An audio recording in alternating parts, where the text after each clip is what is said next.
In the last months of the Second World War, entire divisions vanished into chaos as Europe collapsed beneath fire and surrender. But among the ashes and ruins, there were movements no map recorded, missions that carried no insignia, and documents sealed before the ink dried.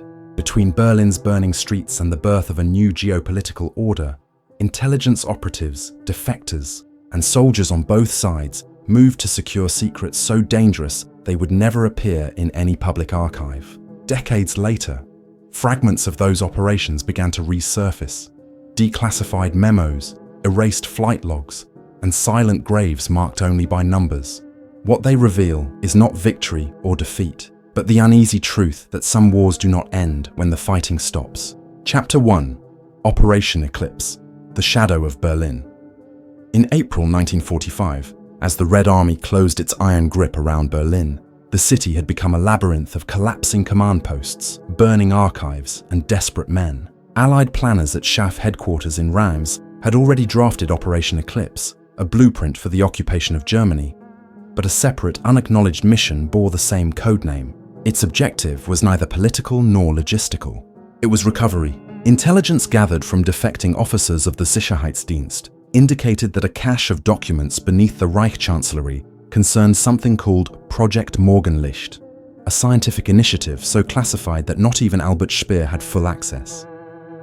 On the evening of April 23, 1945, under heavy artillery fire, a six-vehicle British convoy identified only as Special Liaison Unit X2 departed from Tempelhof Airfield. According to a partially declassified operations log from the British War Office, the convoy carried Major Jonathan Hale of MI6 Section D, Captain Edwin Porter of the Royal Engineers, and 6 unidentified men believed to have prior service in SOE's Continental Sabotage Divisions. Their orders, signed by Field Marshal Bernard Montgomery himself, authorized unrestricted access to occupied sectors for intelligence recovery of scientific and industrial assets.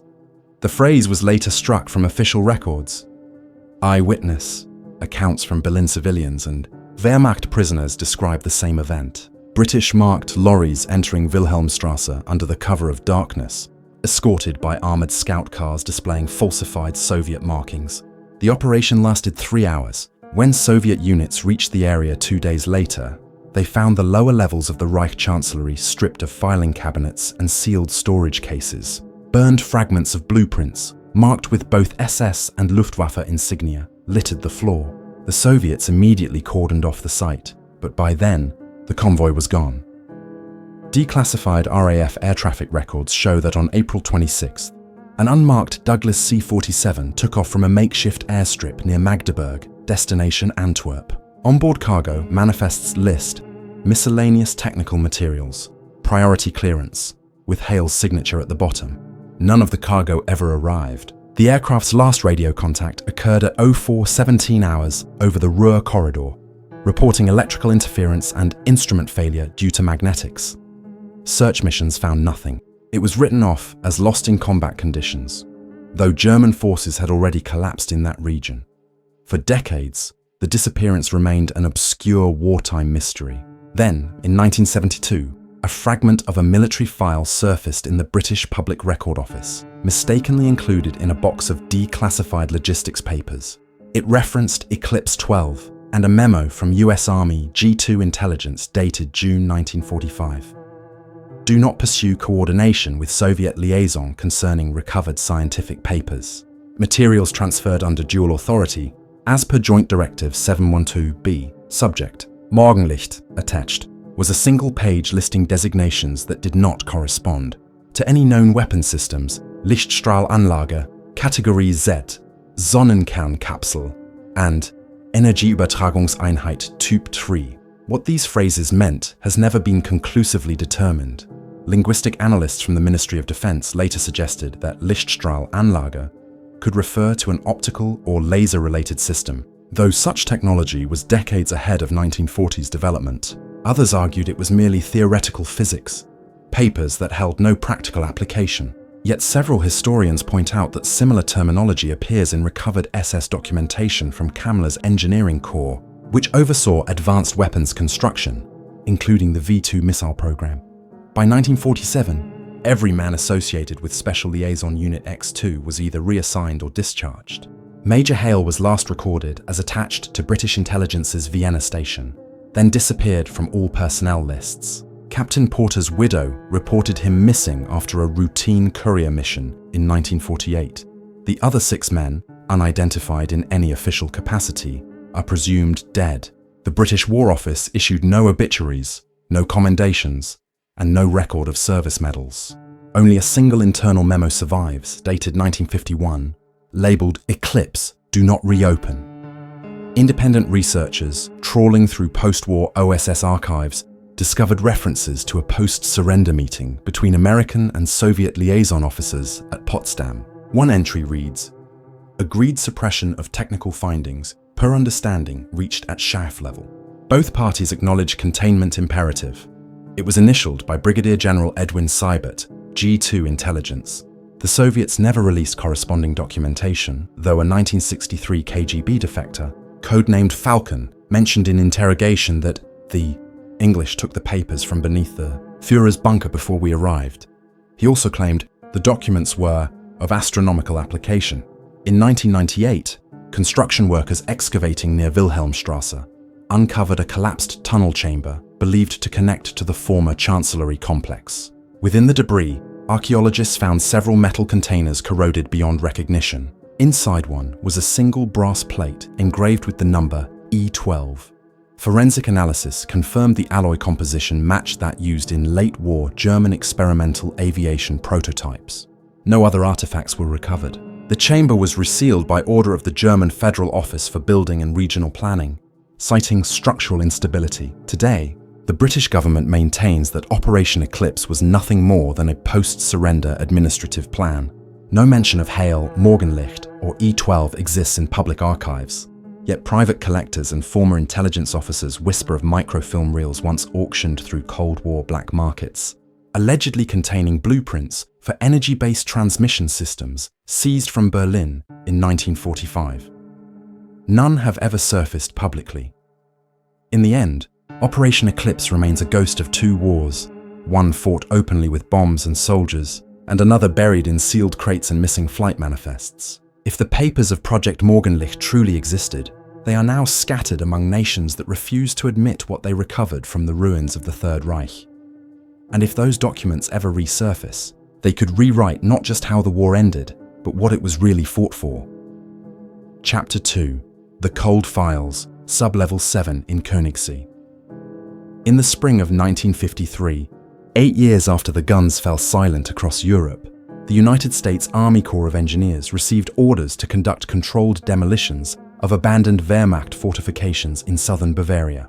The region near Königssee had been a hub of Nazi administration, its jagged peaks concealing tunnels and bunkers linked to the Berghof complex, Adolf Hitler's mountain retreat. While most were catalogued and sealed, one entry in the demolition report, dated June 9, 1953, stands apart. Unlisted rail tunnel, coordinates 47°34'N, 12°59'E, entrances thermite welded, internal temperature readings inconsistent with surface climate. No follow-up details were ever filed. When retired Sergeant First Class Robert D. Kincaid gave an interview to Stars and Stripes in 1974, he recalled that the Königssee operation wasn't in the books.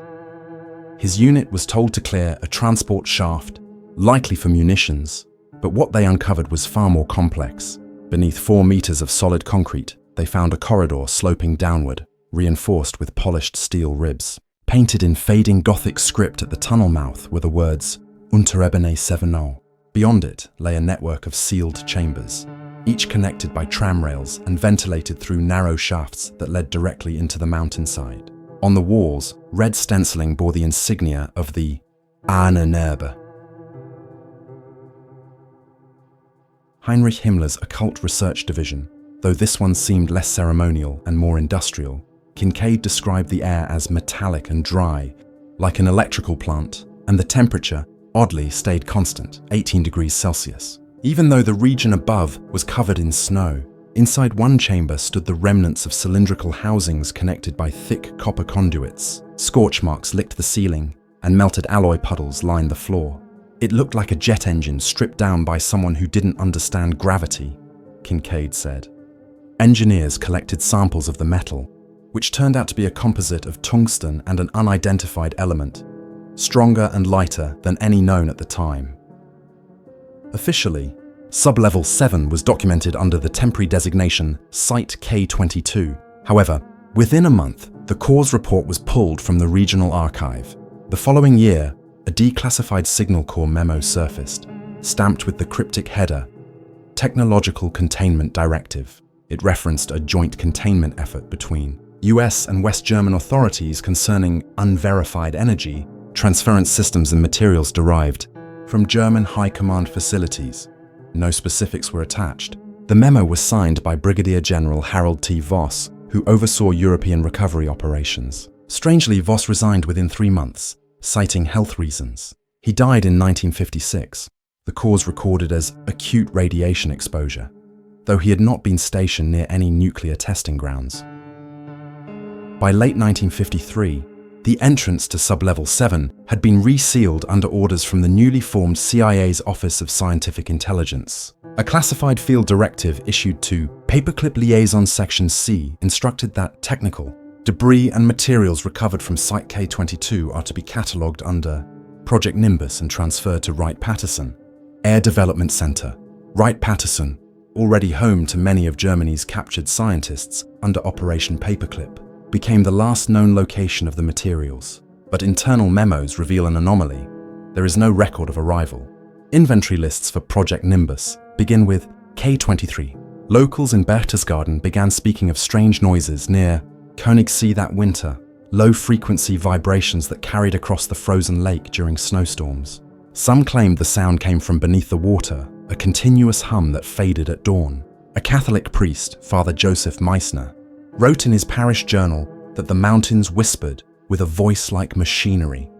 The American military dismissed these reports as superstition, yet in early 1954, a second excavation was attempted by German engineers subcontracted through the US Army.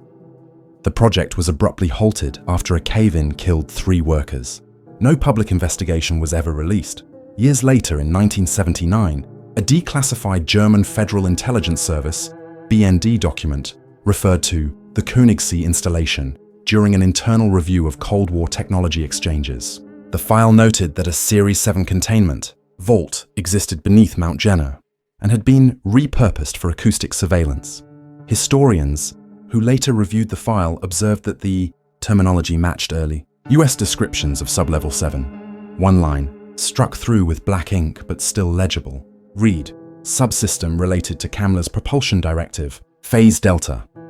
The name Hans Kammler appears repeatedly in connection to advanced engineering projects in the last months of the war, many of which remain unverified. A particularly revealing clue came from a 1991 Freedom of Information Act release concerning US Air Force foreign technology exploitation. Among the appendices was a 1954 letter from Major Alan C. Brewer to the Department of Defense's Technical Liaison Office. Recommend further study of the Koenig complex artifacts. Metal residue displays paramagnetic properties inconsistent with standard aerospace alloys. Possible evidence of field propulsion research consistent with Kammler's 1945 directive. No follow-up correspondence was found. In 2008, divers exploring the southern basin of Königssee with magnetometric equipment detected a faint metallic mass beneath 150 meters of water, roughly 2 kilometers from the supposed tunnel site. Attempts to recover samples were blocked by the Bavarian Environmental Ministry, citing ecological preservation laws. When questioned, officials confirmed restricted debris of possible wartime origin, but no permission for excavation has ever been granted. To this day, the area surrounding Sublevel 7 is off-limits to heavy construction. Locals still speak of the hum, a vibration that travels through the lake's surface on cold, still nights. Scientists attribute it to subglacial movement, yet no seismic activity has ever been recorded in sync with the phenomenon. Some believe the Königssee facility was an unfinished energy plant meant to power underground, testing grounds for the Luftwaffe's Wunderwaffe program. Others suggest it was an early experiment in electromagnetic propulsion, a prototype that melted itself into the rock during its final test. The few surviving photographs, grainy, smuggled out of a US Army engineer's personal effects, show only scorched tunnels and twisted metal beams, all labeled "Do Not Circulate." Whatever Sublevel 7 once housed, it left behind no technical manuals, no engineering blueprints, and no verifiable witnesses still alive to describe its final hours. All that remains are fragments, radio silence, misplaced cargo, and the quiet resonance of something still buried beneath the Bavarian stone, humming softly, as if waiting for orders that never came. Chapter 3: Ghost Convoy of the Barents Sea. On December 3, 1944, a British signal operator stationed at HMS Fortitude in Scapa Flow intercepted a faint Morse transmission on the emergency frequency 500 kHz. The message was weak, fragmented by atmospheric interference, and ended abruptly after 13 words. Convoy Icarus requesting immediate clearance Murmansk. Scientific cargo compromised. Repeat, compromised. When cross-referenced against Allied naval records, no Convoy Icarus existed. The code prefix ICR did not correspond to any operational convoy route, nor did the timing fit any active supply mission under Arctic Command.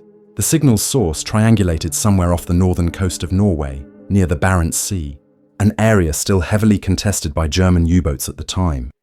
3 days later, a Soviet Northern Fleet station near Arkhangelsk logged a similar distress signal, identifying the sender as merchant vessel Sigrid, reportedly attached to a neutral convoy under Swedish registry.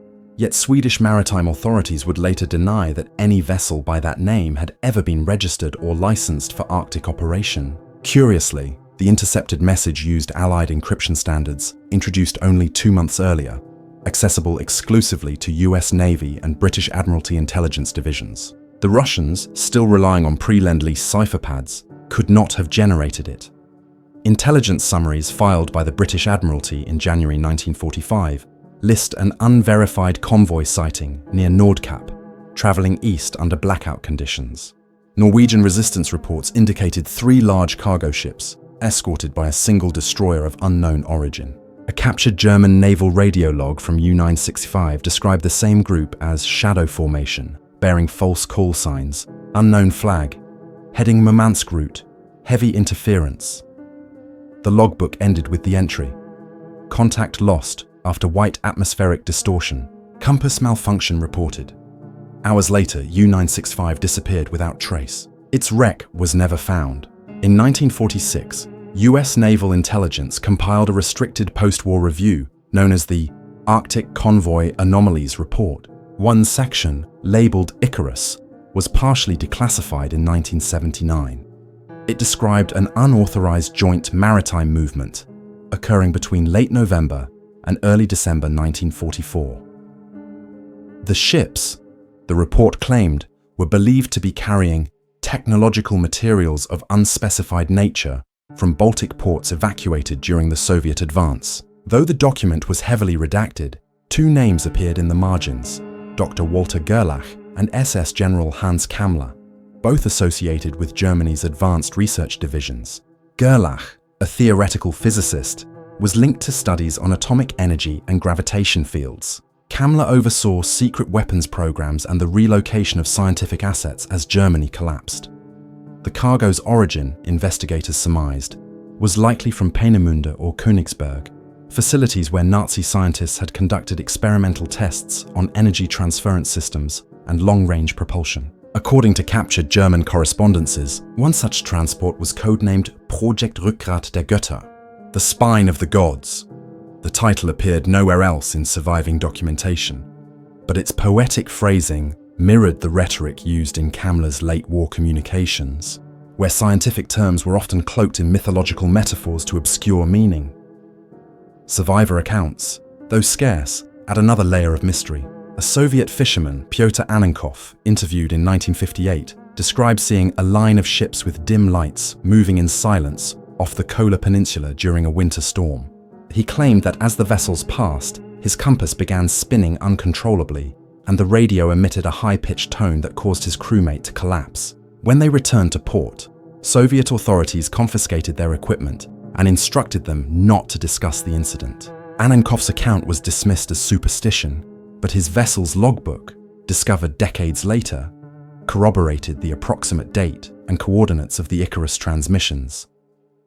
Further evidence surfaced in 1965, when a Norwegian whaling expedition inadvertently recorded sonar anomalies north of Murmansk. Their instruments detected several large metallic objects resting on the seabed, roughly 120 meters long, aligned in formation. Analysis of the recordings indicated the shapes were too uniform for natural rock formations. Attempts to revisit the site were denied by Soviet naval patrols, who declared the area a restricted research zone. Western intelligence analysts quietly took interest. Declassified CIA maritime assessments from 1971 reference possible Axis-era wrecks of unknown classification, Barents Grid 14E, though none were officially mapped. A chilling development came in 1982, when fragments of an oil drum bearing faded German lettering washed ashore on the Kildin Islands. The inscription, barely legible under corrosion, read Icarus Gruppe, Abt F. nicht öffnen. Laboratory tests dated the steel to late 1944 production, consistent with Kriegsmarine supply materials. Yet the container's composition included trace alloys not typical of wartime metallurgy, suggesting it had been modified post-manufacture. Its contents, resinous residue and mineral dust, were analyzed by Soviet chemists and classified immediately. Rumors within naval circles claimed it emitted low-level radiation, though no official record confirms this. In the decades that followed, the legend of Convoy Icarus became a fixture among intelligence historians. Some argued it was a joint British-Soviet operation intended to smuggle captured Nazi research before the Americans could seize it. Others maintained it was a rogue faction of the SS attempting to transport experimental weapon components to neutral ports for post-war bargaining. A more speculative theory, drawn from unverified OSS memos, suggested that elements within Allied intelligence had intentionally allowed the convoy to disappear, its scientific cargo deemed too destabilizing for either side to possess. Modern surveys of the Barents seabed, conducted by commercial oil exploration companies in the 2000s, have reignited the mystery. High-resolution sonar scans from 2004 reveal 3 elongated wrecks approximately 60 kilometers north of Nordkap. One of them matches the proportions of a Liberty-class freighter, yet the hull configuration is unlike any Allied design. No shipwreck database includes it. When Norwegian researchers applied for permission to recover debris, the request was quietly withdrawn after consultation with NATO defense representatives. An internal NATO memorandum leaked in 2015 references debris of historical origin under shared custodial claim in Arctic, coordinates consistent with the Icarus location. The note instructs that no excavation, salvage, or imaging operations are to proceed pending further review under the 1949 Strategic Recovery Accord. That accord, long classified, is believed to concern the handling of sensitive technological materials derived from Axis programs. Today, the Barents remains one of the most treacherous stretches of ocean on Earth, cold, dark, and largely unexplored. Yet sonar echoes and scattered wartime transmissions continue to suggest that something still rests beneath its waves. A convoy erased from both Allied and Axis archives, its mission unacknowledged, its cargo never delivered. Whether Convoy Icarus was real or a ghost conjured by the fog of war, its legacy endures in the classified annexes of multiple governments. Somewhere in the frozen silence of the Arctic, 3 ships lie entombed in darkness, their manifests sealed forever under a name that no official history dares to record. Chapter 4. The Odessa Transmission, Code 77. Echo. On May 18, 1962, a British listening post designated Station Carmine, hidden within the limestone cliffs of Episcopi, Cyprus, intercepted a transmission on frequency 10.6 MHz. The signal lasted less than 30 seconds. What drew attention wasn't its content, but its origin. It emanated from the South Atlantic, thousands of miles from any known relay station, and used a Wehrmacht-era encryption matrix that had not been operational since the collapse of Nazi Germany. The encoded burst, when decrypted by GCHQ cryptographers in Cheltenham, revealed an alphanumeric sequence followed by a short German phrase: Phase 2 beginnt. 77 Echo bestätigt. Translation: Phase 2 begins. 77 Echo confirmed. The file, classified as Odessa Transmission, triggered immediate alarm across NATO intelligence channels. Odessa was already a familiar word among Allied counterintelligence, Since 1946, it had referred to the rumored Organisation der ehemaligen SS-Angehörigen, a clandestine network aiding former SS officers in escape and resettlement across South America. The possibility that remnants of this network were still active and communicating using pre-war military codes sent shockwaves through MI6 and the CIA alike. Within 48 hours, the signal's coordinates were triangulated to a remote region of southern Patagonia, near the Argentine-Chilean border, roughly 80 kilometers north of Lago Viedma.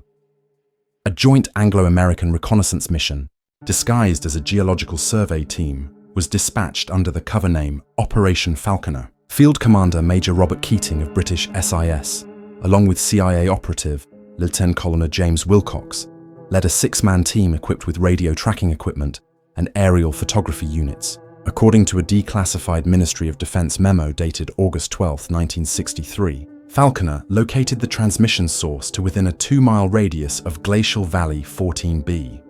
What they found there was not a broadcasting station, but the remnants of a reinforced concrete structure partially buried in ice. Its construction style matched wartime German military architecture: angled walls, steel rebar, and ventilation shafts identical to those used in U-boat pens. Inside the structure, the team discovered rusted electrical switchboards labeled Siemens 1944, a corroded diesel generator, and several lead-lined crates. 2 of them contained decomposed reels of magnetic tape. A third held mechanical parts, vacuum tubes, coils, and unidentified circuit components stamped with the eagle and swastika emblem. Keating's field report, partially preserved in MI6 archives, described a communication system of unknown purpose, likely automated relay. He also noted that portions of the equipment appeared to have been modified with post-war US military connectors, suggesting someone had maintained or retrofitted the system after 1945. The team retrieved what they could and signaled for extraction, but their return flight from Punta Arenas to London was delayed after an unexpected order from Washington redirected the materials to a US Air Force base in Florida for technical evaluation. Neither Keating nor Wilcox ever saw the crates again. Months later, the CIA's internal bulletin, Weekly Scientific Intelligence Digest, Volume 12, October 1963, included a cryptic note: foreign origin electronic artifacts undergoing review, possible German-Soviet hybrid prototypes. Refrain from interagency duplication, Patagonia had long been whispered about as a haven for fugitive Nazis.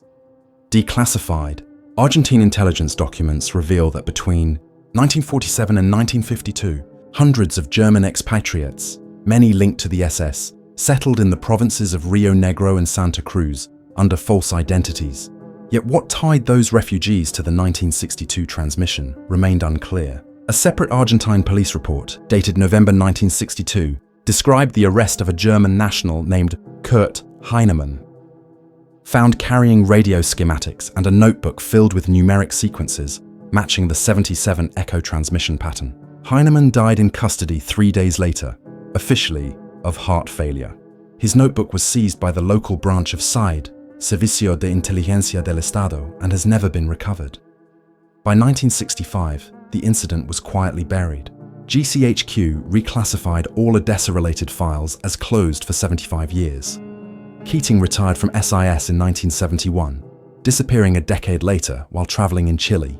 The only surviving record of his testimony is a single page from his personal journal, later auctioned by a private collector in 2004. The entry reads, "We heard the signal again, shorter this time. Same frequency, same cadence. Only difference, it answered our transmission before we sent it." Modern radio enthusiasts have attempted to replicate the Odessa signal with limited success. In 1998, a ham operator in Ushuaia reported receiving a near-identical transmission on 10.6 MHz, repeating the same phrase, Phase 2 beginnt, in distorted Morse. Argentine military authorities confiscated his equipment, citing national security interference. When journalists inquired, officials denied any record of the event. 2011 document leak from the Bundesnachrichtendienst, BND, referenced a continuity infrastructure established by former European Axis technical cadres in Patagonia during the 1950s. The phrasing mirrors language found in the CIA's internal cold Containment Report of 1957, which discussed post-war scientific contingencies maintained under private authority. Scholars have speculated that Code 77 Echo was not simply a radio transmission, but a system test, a signal emitted to confirm the operational status of a buried communication array intended to link multiple surviving outposts of the Odessa network. The strangest connection came from NASA's archival records. A memo dated June 14, 1962, less than a month after the Cyprus interception, mentions a brief telemetry disturbance affecting satellite ground stations in Chile and Ascension Island. The anomaly occurred at precisely the same time as the 77 Echo signal and matched its frequency range. NASA engineers dismissed it as atmospheric interference, though internal notes suggest unease. Signal exhibits phase modulation inconsistent with natural origin. If the Odessa transmission truly was part of a coordinated test, it implies the survival of a technological infrastructure far more sophisticated than simple post-war smuggling networks. Whether it was built to maintain ideological contact, preserve research, or coordinate assets remains speculative. In 1989, the Argentine military quietly dynamited a series of abandoned tunnels near Lago Viedma, allegedly to prevent civilian accidents. Satellite images from before the demolition show rectangular outlines in the ice, matching Keating's 1963 site sketches. When asked about the operation, Argentina's Ministry of Defense stated that no wartime installations of foreign origin exist within the national territory. To this day, the phrase 77 Echo appears sporadically in encrypted online broadcasts known as number stations, some broadcasting from unknown transmitters, repeating mechanical German numerals over shortwave frequencies. Most experts dismiss these as coincidence. Others, particularly within the intelligence historian community, suspect a continuation of something long thought extinct, a forgotten signal, whispering from a network that refuses to die, transmitting into the void, awaiting a reply that may have already been received. Chapter 5. The Siberian Vault, Project Winter Garden. In March of 1954, less than a year after Joseph Stalin's death, the Soviet Ministry of Internal Affairs initiated a massive archival consolidation effort to absorb leftover NKVD properties across Siberia. Among the countless warehouses and bunkers catalogued during this bureaucratic purge was a disused facility outside Novosibirsk, compound number 4729NK, unremarkable on any map. What made it significant was its inventory. Sealed freight containers, stamped with the faded double eagle of the Reichsadler, recovered from the Caucasus Front in 1945 and labelled only with the words Sad Zim, Winter Garden. The contents of the containers were transported to a newly designated research base under the 4th Chief Directorate of the KGB. There, engineers unpacked yellowing papers, fragmented film reels, and burned correspondence bearing the Luftwaffe crest. One recovered document, dated August 1942, referred to Project Edelweiss, an operation conducted under the 1st Mountain Division in the Caucasus. It described the recovery of artifacts of scientific significance discovered in the Karakum Valley near Mount Elbrus, territory that saw fierce fighting between German and Soviet troops during the Wehrmacht's southern advance. Among the annexed papers were sketches of crystalline structures, energy field diagrams, and Notsmarkt, Geheime Reichssache, nur für Kammler, top secret, for Kammler only. Colonel Alexei Rudchenko, a KGB officer later reassigned to Baikonur, wrote in a restricted 1957 memorandum that the material displays evidence of unorthodox energy research, potentially pre-atomic in design. He also noted references to light resonance containment, a term unfamiliar to Soviet physicists of the era. One film reel, partially degraded, showed German officers standing beside a large metallic sphere mounted on concrete pedestals, surrounded by heavy cables and what appeared to be magnet coils. The frame was stamped with a location code corresponding to Nalchik, a small city in the foothills of the Caucasus Mountains. The Soviets immediately reclassified the find under the codename Project Winter Garden. Its purpose was to analyze the scientific potential of whatever the Nazis had unearthed. According to a 1961 summary report later leaked through Polish archives, Soviet engineers managed to reconstruct part of the apparatus described in the documents referred to internally as the Edelweiss core. It was reportedly powered by a combination of high voltage current and rotating magnetic fields, similar in principle to early plasma confinement experiments. The results were inconsistent, often catastrophic. At least 3 recorded test incidents ended in equipment failure and personnel injury. A classified KGB communique dated February 1962 lists 2 technicians, Sergei Nikitin and Pavel Durov, as deceased during Phase 2 containment testing. No further details were released. American reconnaissance satellites first detected unusual construction at the Novosibirsk site in 1964. Aerial photography showed a vast, subterranean expansion, including reinforced domes and cooling towers inconsistent with standard military or nuclear facilities. When U-2 flights attempted additional coverage, Soviet radar repeatedly jammed their signals over the area. Analysts at Langley labeled it Object 478 Charl, suspecting it to be part of the Soviet thermonuclear program. Yet when defectors from the Soviet scientific community were debriefed in the 1970s, none recognized the site's codename or its alleged energy profile. In 1978, an unmarked diplomatic pouch arrived at the Swedish embassy in Moscow. Inside was a single microfilm canister containing blurred photographs of German documents stamped Project Edelweiss and Soviet markings for Zimny Sad. Attached was an unsigned note in Russian. They found something that was not theirs to use. Swedish intelligence turned the material over to the CIA, but much of the film was too damaged to recover. Only 2 frames were legible, one depicting a metallic structure resembling a reactor chamber, the other showing a group of uniformed men standing beneath a banner bearing both the swastika and a mountain flower, the Edelweiss insignia of the Gebirgsjäger. After the collapse of the Soviet Union in 1991, Western researchers gained temporary access to several abandoned KGB archives in Novosibirsk. One ledger, titled Inventory 12S, listed equipment relocated from the Winter Garden site to unspecified auxiliary repositories in Omsk and Yakutsk between 1983 and 1986. A marginal note next to one entry read simply, "Relocation completed. Biological storage retained," the term puzzled archivists. There were no known biological components associated with any German technological projects of that era. The most disturbing piece of evidence emerged in 2002, when a Russian journalist named Viktor Lobanov published excerpts from an anonymous whistleblower claiming to be a retired FSB technician.